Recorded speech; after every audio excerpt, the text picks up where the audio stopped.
Continuando o capítulo anterior do livro Novos Rumos da Medicina, volume 1 e 2, escrito por Dr. Inácio Ferreira.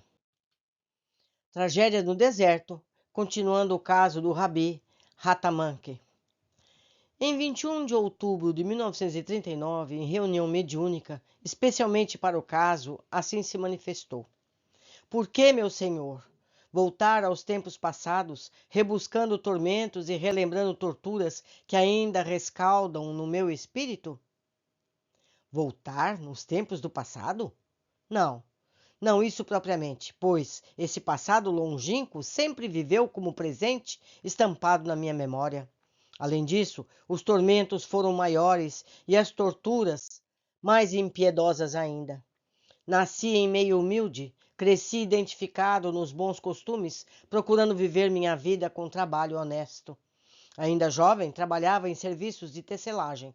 Mais tarde, acostumado a acompanhar caravanas pelo deserto, fiz disso uma profissão. Naquela noite em que estive aqui, tudo reviveu mais fortemente na minha imaginação, e eu os vi, sim, reconheci todas aquelas criaturas amigas, cuja lembrança o ódio não permitia que revivessem em mim mesmo.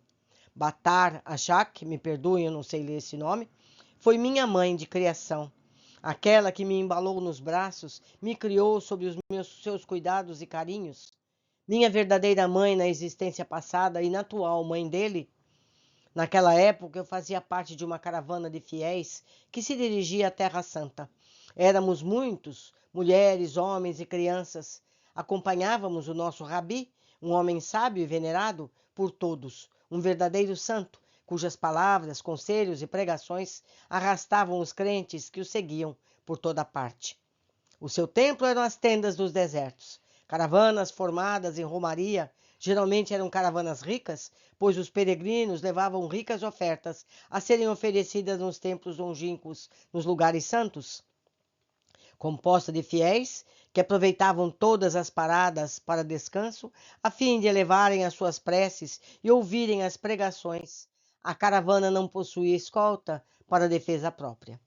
Após vários dias de caminhada, sem que a longa travessia fosse perturbada por acontecimentos desagradáveis, inopinadamente fomos atacados por um grupo de beduínos, salteadores, ladrões de caravanas movidos pela rapina. Não tínhamos escolta e nenhum armamento com que nos fosse possível defender.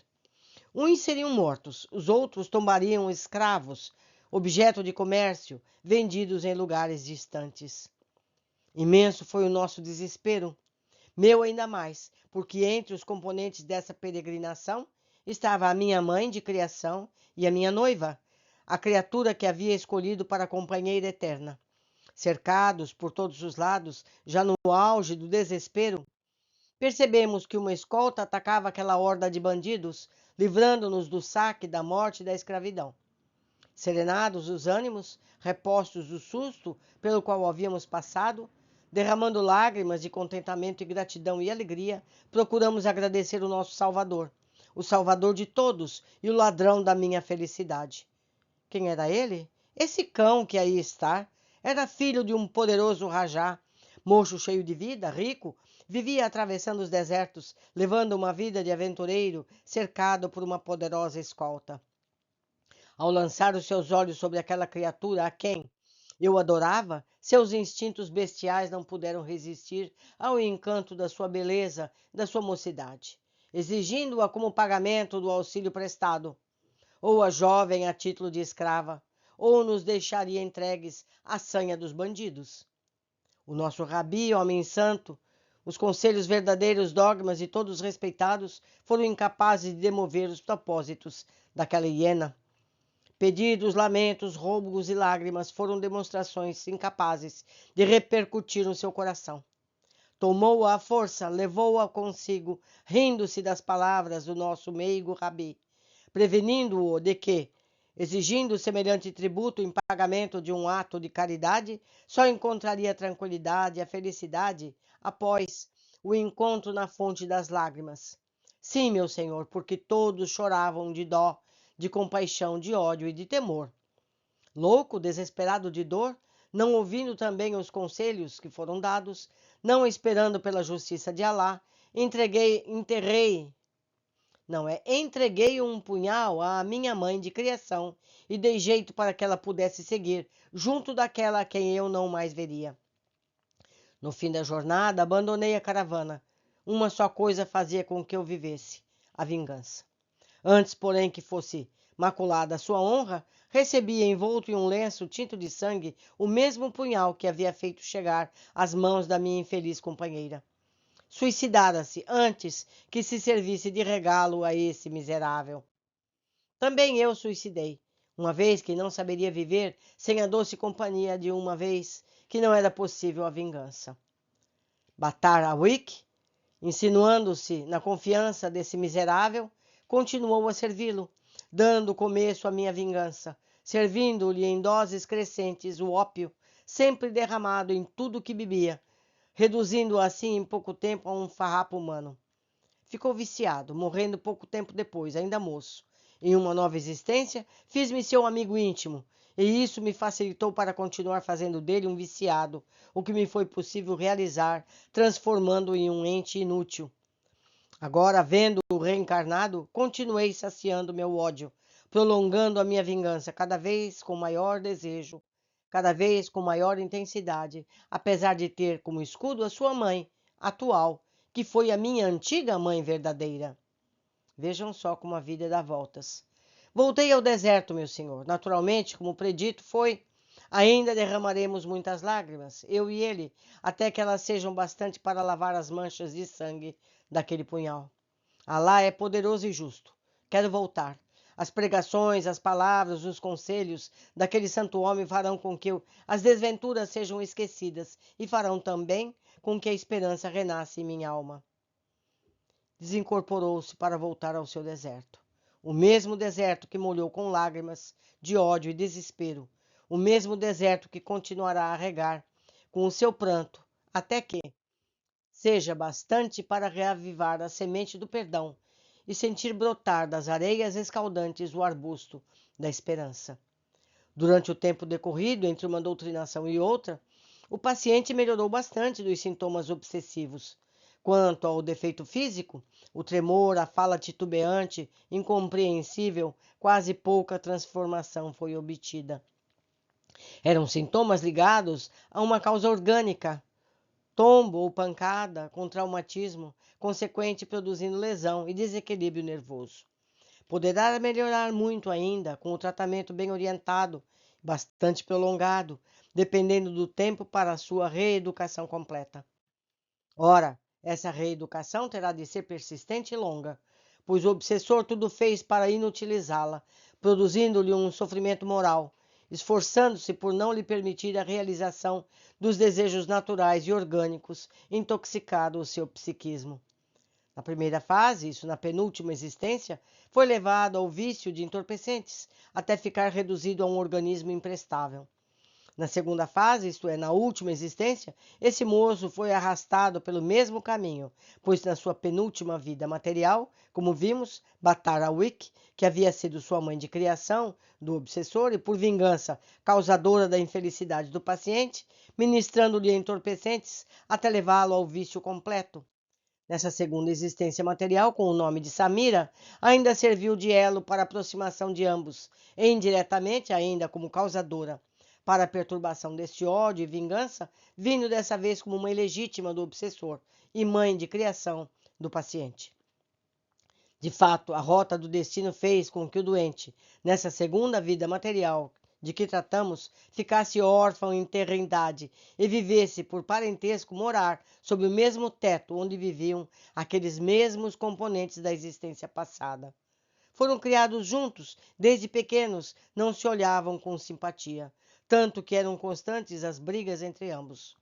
Nessa segunda existência, o nosso doente chegou a conhecer aquela que havia sido roubada aos carinhos do noivo, reencarnada, sob o nome de Sônia, trabalhando em Paris como chapeleira e filha de pais franceses. Foi empolgado por uma paixão desenfreada pela moça, porém sua mãe de criação não permitiu o casamento, alegando que a moça não era árabe. O obsessor, por sua vez, filho legítimo dessa mãe de criação do paciente, seu primo, sentindo despertar o ódio antigo e julgando propícia a ocasião de se vingar devido à tristeza e à paixão do paciente por não poder satisfazer a sua união com Sônia, aproximou-se mais do seu inimigo, procurando insinuar-se a sua confiança, e, uma vez obtido esse propósito, o arrastou para outros antros de jogos entorpecentes, dele fazendo em pouco tempo um joguete nas suas mãos, transformando-o em um molambo humano. Quis utilizá-lo para tudo. Quis inutilizá-lo para tudo, mormente lhe provocando um sentimento moral com a não realização de desejos naturais. Consequentemente, 2 vidas dadas ao vício de entorpecentes, o que equivale a dizer 2 longas existências perdidas, sem nenhum proveito propriamente para a evolução do seu espírito. Natural, portanto, que agora, nessa terceira existência, traga o psiquismo intoxicado pelo mesmo vício, circunstância que representa, ao nosso ver, conforme várias vezes tivemos oportunidade de dizer, o fator psíquico onde a medicina material encontra uma barreira intransponível quase, pelo menos para a terapêutica sensata e para a patogenia, isto é, a origem da causa e o recurso para combatê-la. E tanto é verdade que o seu psiquismo ainda está sob a ação dessa intoxicação passada, que quando em vez lhe damos água pura para beber, dizendo-lhe que contém entorpecentes, e ele dorme, sentindo todos os efeitos causados por esses remédios. Quem viu o doente quando foi internado e quem o reviu após esses vários meses de internamento, quase nenhuma diferença notaria. No entanto, entre 600 casos que tivemos, apontamo-lo como um dos mais belos e aproveitáveis que nos passaram pelos cuidados. Por quê? Simplesmente porque são casos analisados com os olhos da matéria e por bem poucos percustados com os olhos do espírito. 5 longos meses de tratamento em nada modificaram as suas perturbações orgânicas e nervosas, mas foram bastantes para curar a sua alma, livrando o seu espírito da causa da perturbação psíquica, que havia séculos havia fazendo com que não lhe fosse possível atingir a finalidade com que lhe fora imposta: perfeição. As criaturas ainda apoiadas nos sentimentos materiais não podem dar valor aos resultados cuja repercussão se faz sentir somente no espírito. No entanto, que vale a lepra do corpo quando o espírito que o anima se eleva acima do nível comum? Preferíveis essas deformações que por vezes repugnam os olhos sensíveis e provocam exclamações de sentimento e de piedade, a pressentir a lepra da alma, manchas que causticam doença que contagiam multidões, provocando tanta lágrima e tanto tormento. Que são as deformações físicas ante as deformações morais? As primeiras têm duração de uma existência comum e muitas vezes nada mais representam do que uma modalidade de progresso, ao passo que as segundas têm a duração de séculos, paralisando a própria evolução, arrastando com as pústulas que as revestem inúmeras criaturas que se veem por elas poluídas, contribuindo para engrossar a legião de sofredores que peregrinam pela terra. Os males do corpo estão muito além. Os males do corpo estão muito aquém dos males da alma, e só a compreensão desse fato será para a humanidade futura um passo gigantesco para a sua evolução e consequente felicidade e tranquilidade. Ele teve 3 existências perdidas. Jamais pôde ser um indivíduo normal, usufruindo o que a capacidade material e orgânica lhe poderia proporcionar. Paralisou-se na sua evolução espiritual, derramou lágrimas de desespero e de arrependimento. Foi o causador de muitos tormentos, de muitas angústias. Passou por 3 existências sem que pudesse colocar o seu auxílio no alicerce, alevantando em prol do edifício da evolução humana. Ao contrário, de posse de fartos recursos materiais, em todas essas existências, serviu como semeador de infelicidades, destruidor de lares, abutre negro estendendo suas asas sobre o campo das iniquidades. Agora, livre dessa causa gerada pelas próprias pústulas do seu espírito, estará em condições de se reerguer, tomando o caminho apontado pelos missionários nas suas tendas antigas. Livre da causa, cessado o efeito, poderá levantar-se para continuar a jornada há tantos séculos paralisada. Aos poucos, a lepra da sua alma irá cicatrizando, e já no plano espiritual estará apto a preparar-se para a volta, na intenção sublime de desfazer os empecilhos criados pela sua maldade. Com as ferramentas dos bons sentimentos, desembrulhará a estrada ao longo da qual foi destruindo os meios que facilitavam a jornada de outros, esquecido de que teria que palmilhá-la novamente. Sai dessa casa com os preventivos requeridos para salvaguardar o seu espírito, a certeza de que não se morre e a certeza de que lhe colhe os resultados das sementes lançadas no terreno da existência. Leva também daqui as ferramentas precisas para desembrulhar com o próprio trabalho, com o próprio esforço, o caminho já percorrido por onde voltará de novo a percorrer. Aprendeu aqui, nesta casa, a movimentar a charrua com que se hará o terreno imposto aos nossos cuidados. Oxalá os ventos da verdade, o orvalho da justiça divina, o transformem em elemento germinador da semente do bem, que é o trabalho construtor de uma nova sequência de empreendimentos para a implantação da fraternidade entre os nossos semelhantes. Por que o Inácio diz tudo isso?